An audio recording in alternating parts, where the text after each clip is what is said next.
ವೀಕ್ಷಕರೇ ನಮಸ್ಕಾರ. ನಾನು ನಿಮ್ಮ ನಾಗರಾಜ್ ಚೋಳೂರು, ಪ್ರಖ್ಯಾತ ಜ್ಯೋತಿಷಿ, ವಾಸ್ತು ಹಾಗೂ ಸಂಖ್ಯಾಶಾಸ್ತ್ರಜ್ಞರು ಮಾತನಾಡ್ತಾ ಇರ್ತಕ್ಕಂಥದ್ದು. ವೀಕ್ಷಕರೇ, ಇವತ್ತಿನ ಸಂಚಿಕೆಯಲ್ಲಿ ಸಿಂಹರಾಶಿಯವರ ಫೆಬ್ರವರಿ ತಿಂಗಳ ಗೋಚಾರ ಫಲಾಫಲಗಳು ಮತ್ತು ಪರಿಹಾರಗಳ ಬಗ್ಗೆ ತಿಳಿಸ್ಕೊಡ್ತಾ ಇದ್ದೀನಿ. ಸಿಂಹರಾಶಿಯವರಿಗೆ 11ನೇ ಮನೆಯಲ್ಲಿ ಗುರು ಇರೋದ್ರಿಂದ ದೂರ ದೇಶದ ಪ್ರಯಾಣಗಳು, ಪುಣ್ಯಕ್ಷೇತ್ರಗಳ ಪ್ರಯಾಣ, ಹಾಗೆ ನಿಮ್ಮ ಕೆಲಸ ಕಾರ್ಯಗಳಿಗೆ ಆಪ್ತ ಸ್ನೇಹಿತರಿಂದ ಹೆಲ್ಪು ಅಂದರೆ ಸಹಾಯ ಸಿಗುವ ಸಾಧ್ಯತೆಗಳು ಹೆಚ್ಚಾಗಿ ಇರುತ್ತೆ.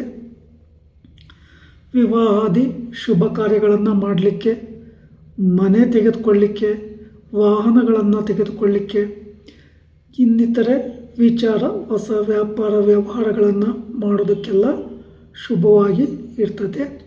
ಈ ಅವಕಾಶವನ್ನು ಸರಿಯಾದ ರೀತಿಯಲ್ಲಿ ಸದುಪಯೋಗ ಪಡಿಸ್ಕೊಂಬೋದು ಭಾಳ ಉತ್ತಮ. ಇನ್ನು ನಿಮ್ಮ ರಾಶಿಗೆ ಪಾರ್ಟ್ನರ್ಶಿಪ್ ವ್ಯವಹಾರ ಒಳ್ಳೆಯದಲ್ಲ. ನೀವು ಮಾಡ್ತಕ್ಕಂಥ ವ್ಯವಹಾರಗಳ ಬಗ್ಗೆ ಸೀಕ್ರೆಟಾಗಿ ಮೇಂಟೈನ್ ಮಾಡೋದು ಭಾಳ ಒಳ್ಳೆಯದು. ಯಾರಿಗೂ ನಿಮ್ಮ ವಿಚಾರಗಳನ್ನು ಪಬ್ಲಿಕ್ ಮಾಡಿಕೊಂಡು ಸಮಸ್ಯೆಗಳನ್ನು ತಂದ್ಕೋಬೇಡಿ. ನೀವು ಯಾರನ್ನ ನಂಬ್ತಿರೋ ಪಾರ್ಟ್ನರ್ಶಿಪ್ ಆಗಿ ಅಥವಾ ಜೊತೆಲಿ ಮಾಡೋಣ ಅಂತೇಳಿ ಅಂದ್ಕೊಂಡ್ರೆ ಅವರಿಂದ ಅಡ್ಡಿ, ಆತಂಕ, ವಿಘ್ನಗಳು ಒದಗುವ ಸಾಧ್ಯತೆ ಇದೆ. ಹಾಗೆ ನಾಗದೋಷದ ಎಫೆಕ್ಟು ಇರೋದರಿಂದ ನಿಮ್ಮ ರಾಶಿಗೆ ನೀವು ಅಂದುಕೊಂಡಂಥ ಕೆಲಸ ಕಾರ್ಯಗಳಲ್ಲಿ ಸುಸೂತ್ರವಾದಂಥ ಶುಭ ಫಲಗಳನ್ನು ಪಡ್ಕೊಳ್ಳಿಕ್ಕಾಗಲ್ಲ. ಹಾಗಾಗಿ ವಿಶೇಷವಾಗಿ ಸಾಧ್ಯ ಆದರೆ ಶ್ರೀ ಕ್ಷೇತ್ರ ಕುಕ್ಕೆ ಸುಬ್ರಹ್ಮಣ್ಯ ಕ್ಷೇತ್ರದಲ್ಲಿ ಸರ್ಪ ಸಂಸ್ಕಾರ, ಶಾಂತಿ ಹೋಮ, ಆಶ್ಲೇಷ ಬಲಿ, ನಾಗ ಪ್ರತಿಷ್ಠೆಯನ್ನು ಮಾಡಿಸೋದು ಭಾಳ ಒಳ್ಳೆಯದು. ಇಲ್ಲ ನಿಮ್ಮ ಸಮೀಪ ಇರ್ತಕ್ಕಂಥ ಯಾವುದಾದ್ರೂ ನಾಗನ ಸಾನ್ನಿಧ್ಯದಲ್ಲಿ ಹಾಲಿನ ಅಭಿಷೇಕ, ಪಂಚಾಮೃತ ಅಭಿಷೇಕ ಅಥವಾ ಎಳ್ನೀರಿನ ಅಭಿಷೇಕವನ್ನು ಮಾಡಿಸ್ಬೋದು. ಇಲ್ಲ ಸುಬ್ರಹ್ಮಣ್ಯ ದೇವರ ದೇವಸ್ಥಾನಗಳಲ್ಲಿ ಮಂಗಳವಾರ ಆಗಿರ್ಬೋದು, ಪಂಚಮಿ, ಷಷ್ಠಿ ದಿನ ಅಥವಾ ಆಶ್ಲೇಷ ನಕ್ಷತ್ರ ಇರ್ತಕ್ಕಂಥ ದಿನ ಅಥವಾ ಅಮಾವಾಸ್ಯೆ, ಪೌರ್ಣಮಿಗಳಿರ್ತಕ್ಕಂಥ ದಿನಗಳಲ್ಲಿ ಪೂಜೆ ಕೊಡೋದ್ರಿಂದ ನೆಗೆಟಿವಿಟಿ ಕಡಿಮೆ ಆಗುತ್ತೆ. ಗಡಿಬಿಡಿಯ ನಿರ್ಧಾರಗಳನ್ನು ತೆಗೆದುಕೋಬೇಡಿ. ದುಡ್ಡಿನ ಆಸೆಗೆ ಒಳಪಟ್ಟು ದೊಡ್ಡ ಮಟ್ಟದ ವ್ಯವಹಾರಗಳನ್ನು ಮಾಡಲಿಕ್ಕೆ ಹೋಗಿ ಸಮಸ್ಯೆ ತಂದ್ಕೋಬೇಡಿ.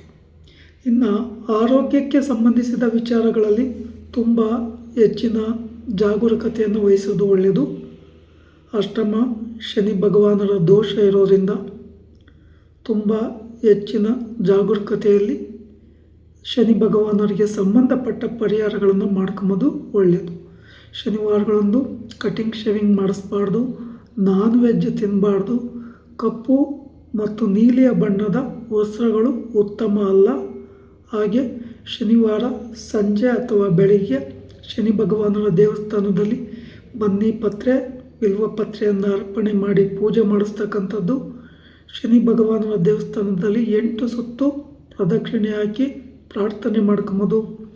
ಎಳ್ಳುಬತ್ತಿಯ ದೀಪವನ್ನು ಹಚ್ಚತಕ್ಕಂಥದ್ದು, ಎಳ್ಳೆಣ್ಣೆ ಅಭಿಷೇಕ ಮಾಡಿಸ್ತಕ್ಕಂಥದ್ದು, ಎಳ್ಳೆಣ್ಣೆಯ ದಾನವನ್ನು ಕೊಡ್ತಕ್ಕಂಥದ್ದು ಭಾಳ ಉತ್ತಮ.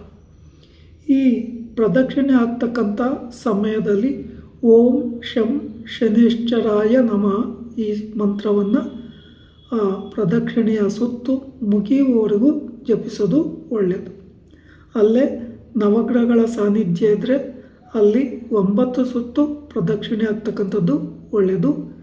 ಈ ಸಮಯದಲ್ಲಿ ಓಂ ನಮಃ ಸೂರ್ಯಾಯ ಸೋಮಾಯ ಮಂಗಳಾಯ ಬುಧಾಯ ಚ ಗುರು ಶುಕ್ರ ಶನಭ್ಯಶ್ಚ ರಾಹುವೇ ಕೇತುವೆ ನಮಃ ಈ ಸ್ತೋತ್ರವನ್ನು ಜಪಿಸಿ ಅನಂತರ ಆಂಜನೇಯನ ದೇವಸ್ಥಾನದಲ್ಲಿ ತುಳಸಿ ಪತ್ರೆ ಕೊಟ್ಟು ಬಿಲ್ವ ಪತ್ರೆಯನ್ನು ಅರ್ಪಣೆ ಮಾಡಿ ಪೂಜೆ ಮಾಡಿಸಿ, ಗಣಪತಿ ದೇವಾಲಯಗಳಲ್ಲಿ ಪೂಜೆ ಕೊಡ್ತಕ್ಕಂಥದ್ದು ಭಾಳ ಒಳ್ಳೆಯದು.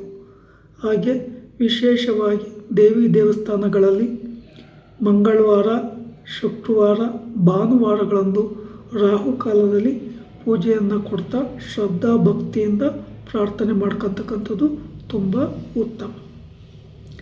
ನೀವು ಎಲ್ಲಿಯಾದರೂ ಪ್ರಯಾಣ ಮಾಡ್ತಕ್ಕಂಥ ಒಂದು ಸಂದರ್ಭದಲ್ಲಿ ವಾಹನದಲ್ಲಿ ಪ್ರಯಾಣ ಮಾಡಬೇಕಾದ್ರೆ ನಿಮ್ಮ ಅತಿ ಅಮೂಲ್ಯವಾದಂಥ ವಸ್ತುಗಳ ಕಡೆ ಮೊಬೈಲು, ಚಿನ್ನಾಭರಣ ಅಥವಾ ಇನ್ನಿತರೆ ಹಣ, ಇನ್ನಿತರೆ ವಸ್ತುಗಳ ಕಡೆ ವಿಶೇಷವಾದಂಥ ಹೆಚ್ಚಿನ ಗಮನವನ್ನು ಹರಿಸಿ. ಗಡಿಬಿಡಿಯಿಂದ ಮರೆತು ಆಮೇಲೆ ಸಮಸ್ಯೆ ತಂದ್ಕೋಬೇಡಿ. ಹಾಗೆ ವಾಹನಗಳಲ್ಲಿ ಪ್ರಯಾಣಿಸುವಾಗ ತುಂಬ ಹೆಚ್ಚಿನ ಜಾಗರೂಕತೆಯನ್ನು ವಹಿಸಿ. ವೀಕ್ಷಕರೇ, ವಿಶೇಷವಾಗಿ ಈಶ್ವರನ ದೇವಸ್ಥಾನ, ಅಯ್ಯಪ್ಪ ಸ್ವಾಮಿಯ ಮಂದಿರ, ಮಹಾಕಾಳಿ ದೇವಿ ಮಂದಿರದಲ್ಲಿ ಅಥವಾ ನಿಮಗೆ ಇಷ್ಟವಾದಂಥ ದೇವಾಲಯಗಳಲ್ಲಿ ಶನಿವಾರಗಳಂದು ಶ್ರದ್ಧಾ ಭಕ್ತಿಯಿಂದ ಪೂಜೆ ಕೊಡ್ತಕ್ಕಂಥದ್ದು ಭಾಳ ಒಳ್ಳೆಯದು. ಯಾರಾದರೂ ಅಸಹಾಯಕರು, ಭಿಕ್ಷಕರು ಕಂಡ್ರೆ ನಿಮ್ಮ ಕೈಲಾದಂಥ ಸಹಾಯವನ್ನು ಮಾಡಿ. ವೀಕ್ಷಕರೇ, ಈ ವಿಡಿಯೋ ಇಷ್ಟ ಆಯಿತು ಅಂದರೆ ಲೈಕ್ ಮಾಡಿ, ಶೇರ್ ಮಾಡಿ, ಫಾಲೋ ಮಾಡಿ, ಆ ಲೈಕನ್ನು ಒತ್ತಿ, ಬೆಲ್ಲೈಕನ್ನು ಒತ್ತಿ.